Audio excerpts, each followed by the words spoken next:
Hello everyone and welcome to instant biology by doctor Neelabh. आज जिस topic के ऊपर बात करने जा रहे हैं वो है important topics of immunology for GATE 2023।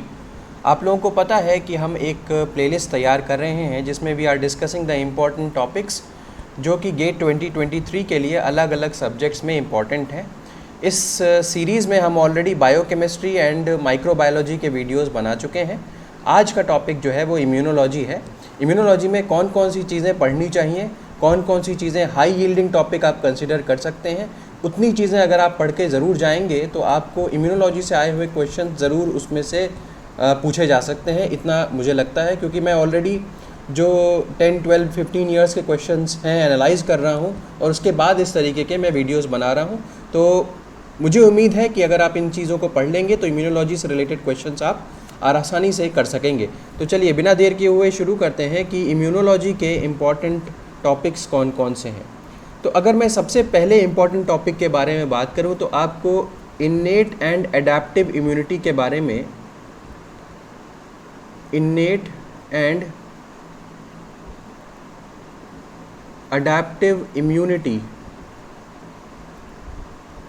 इसके बारे में पता होना चाहिए। What is innate immunity, what is adaptive immunity, इसके डिफरेंसेस के बारे में ठीक से पता होना चाहिए। ठीक है, तो इन्नेट इम्यूनिटी क्या होती है, अडेप्टिव इम्यूनिटी क्या होती है, इनके डिफरेंसेस के बारे में। साथ ही साथ में आपको एक्टिव एंड पैसिव इम्यूनिटी के बारे में भी ठीक से आइडिया होना चाहिए और उसके डिफरेंसेस के बारे में आपको पता होना चाहिए। इन्नेट अडेप्टिव हो गया, एक्टिव पैसिव हो गया। इसके अलावा मैंने कई सारे क्वेश्चंस जो हैं वो इन्फ्लेमेशन पे देखे हैं। इन्फ्लेमेशन, अब इन्फ्लेमेशन जो है वो किस तरीके से हो रहा है, उसके क्या क्या स्टेप्स हैं, उसके क्या क्या सिम्टम्स हैं कि हमारी बॉडी में इन्फ्लेमेशन हो जाता है तो क्या क्या सिम्टम्स दिखते हैं। जैसे रेडनेस हो गया, स्वेलिंग हो गई, वो बॉडी का पार्ट हीट अप हो जाता है, नॉर्मल टेम्परेचर से ज़्यादा टेम्परेचर वहाँ पे दिखता है। तो क्या क्या इस तरीके के फीचर्स हैं जिससे हम कह सकते हैं कि बॉडी में इन्फ्लेमेशन हो गया, ये बात आपको पता होनी चाहिए। नेक्स्ट अगर मैं बात करूं तो इससे बहुत सारे, ये जो फोर्थ पॉइंट मैं बता रहा हूं, इससे कई सारे क्वेश्चंस देखे हैं तो मैं इसको रेड पे लिख देता हूं। Interleukins,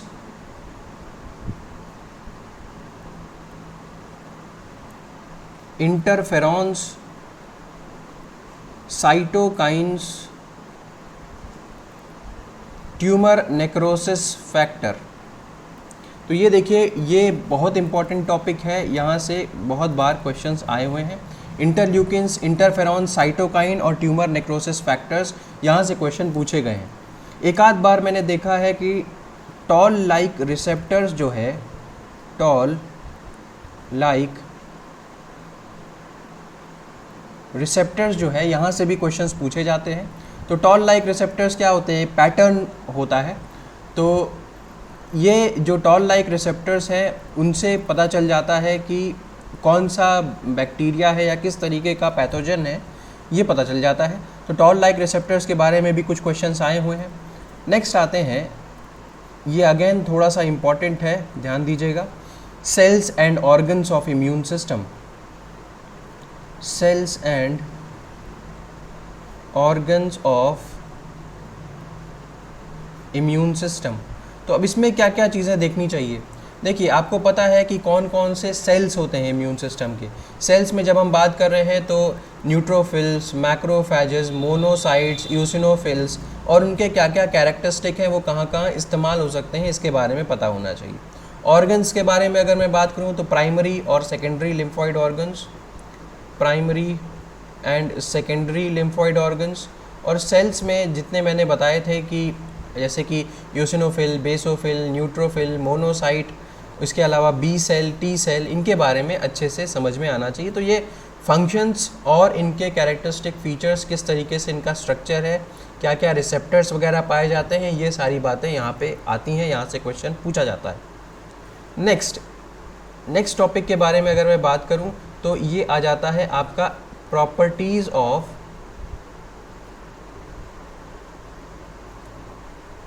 antigen, properties of antigen. ठीक है, तो एंटीजन और इम्यूनोजन में क्या अंतर है। कब कोई एंटीजन एक इम्यूनोजन की तरीके से बिहेव कर सकता है, क्या क्या प्रॉपर्टीज़ होती हैं इसके बारे में अगर हमें पता हो तो ये चीज़ें पूछी जा सकती हैं। नेक्स्ट अगर मैं बात करूं तो स्ट्रक्चर लिख लेता हूं, फंक्शंस लिख लेता हूं और प्रॉपर्टीज़ लिख लेता हूं किसकी, एंटीबॉडीज़ की। अब ये थोड़ा सा बड़ा टॉपिक है, इसको समझिए, ये इम्पॉर्टेंट भी है। एंटीबॉडी का स्ट्रक्चर क्या होता है, आपको पता है कि वाई शेप्ड स्ट्रक्चर होता है एंटीबॉडी का। इसके अलावा एंटीबॉडीज़ किस तरीके की होती हैं आपको पता है, IgA, IgD, IgM, IgE, ठीक, इस तरीके की कितनी एंटीबॉडीज़ होती हैं, उनके क्या क्या फंक्शन होते हैं, ये भी मैंने बताया यहाँ पे। इसके अलावा एलो टाइप, ईडियो टाइप क्या होता है, आइसो टाइप क्या होता है, तो ये एलर्जेनिक डिटर्मिनेंट्स इसको बोलते हैं, ये भी इसके बारे में भी पूछा जाता है, एलर्जेनिक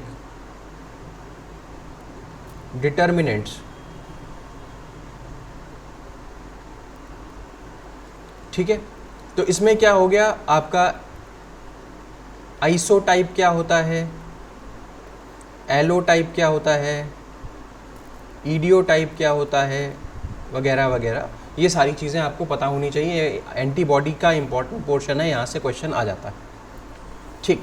नेक्स्ट आइए, अगेन इंपॉर्टेंट पोर्शन ये है आपका MHC से क्वेश्चन आता है, और आपको पता होगा कि MHC जो है वो आपके एंटीजन प्रेजेंटेशन से रिलेटेड है, और ये भी आपको पता होगा कि एंटीजन प्रेजेंटेशन के दो पाथवेज होते हैं, एंडो एंड एक्सो, एंडोसाइटिक पाथवे और एक्सोसाइटिक पाथवे। तो ये दोनों पाथवेज आपको पता होने चाहिए। हालांकि इसके ऊपर भी इन दोनों के ऊपर I have made videos, structure, इसके अलावा मैंने cells and organs of immune system के बारे में भी वीडियो बना रखा है। इसके अलावा इन्नेट एडेप्टिव इम्यूनिटी के बारे में भी वीडियो बना रखा है। तो प्रॉपर्टीज़ ऑफ एंटीजन, तो मैं अगर टिक कर दूं तो इसके ऊपर वीडियो बना हुआ है, इसके ऊपर बना हुआ है, सेल्स एंड ऑर्गन्स के ऊपर बना हुआ है। इसके अलावा आपका इन्नेट एंड एडेप्टिव इम्यूनिटी के बारे में बना हुआ है। तो गेट के लिए जितना इंपॉर्टेंट है मैंने ऑलरेडी यूट्यूब पे डाल रखा है। इसके अलावा इसके ऊपर भी वीडियो बना हुआ है। तो गेट के लिए जितना इंपॉर्टेंट है आपके लिए वो मैं यहाँ पे वीडियो बना करके ऑलरेडी डाल चुका हूँ। उसको अगर आप पढ़ लेते हैं तो वो भी वहाँ से भी आपका काम ईजी हो जाएगा। नेक्स्ट अगर आ जाइए तो इसके बाद यहाँ से क्वेश्चन पूछा जाता है आपका राइट। तो एंटीजन एंटीबॉडी इंटरैक्शंस के ऊपर क्वेश्चन आते हैं। एंटीजन एंटीबॉडी इंटरैक्शन क्या मतलब हो गया? अब आपको पता है कि ये कई तरीके के रिएक्शंस होते हैं। प्रेसिपिटेशन, एग्लूटिनेशन,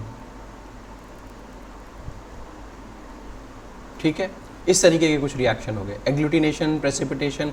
इसके अलावा अगर मैं बात करूं तो यहाँ से एलाइजा के ऊपर क्वेश्चन आ सकते हैं, रिया के ऊपर क्वेश्चन आते हैं, ठीक है, रेडियो इम्यूनो एसे, एलाइजा, एग्लूटिनेशन, प्रेसिपिटेशन, यहाँ से क्वेश्चन पूछे जाते हैं। खासकर ये जो एलाइजा है, प्रेसिपिटेशन है, एग्लूटिनेशन है, इससे तो कई बार मैंने क्वेश्चंस देखे हैं, तो इसको देख लीजिएगा, ठीक। स्पेसिफिक अब मैं ऑलरेडी ऊपर बता चुका हूँ कि सेल्स और ऑर्गन्स के बारे में पता होना चाहिए इम्यून सिस्टम के, लेकिन स्पेसिफिकली अगर मैं और ज़्यादा अगर स्पेसिफाई करके बताऊँ तो आपको बी सेल और टी सेल का डेवलपमेंट पता होना चाहिए, इनका लोकेशन कहाँ पे ये डेवलप होते हैं ये पता होना चाहिए, फिर इनका मतलब सिंथेसिस कहाँ होती है, डेवलपमेंट कहाँ होता है, फिर ये कहाँ पे जाते हैं, क्या प्रोसेस है डेवलपमेंट का, और उसके बाद इनके ऊपर जो पाए जाने वाले रिसेप्टर्स हैं वो किस तरीके के होते हैं, प्लस इनके टाइप्स क्या क्या हैं ये इनके अंदर, और ये डिफरेंशिएशन इसका जो होता है या मैच्योरेशन होता है, इसके बारे में हमें पता होना चाहिए। स्पेसिफिकली बी सेल और टी सेल के बारे में यहाँ से क्वेश्चन आ चुका है, ठीक है। तो बी सेल और टी सेल के बारे में देख लिया।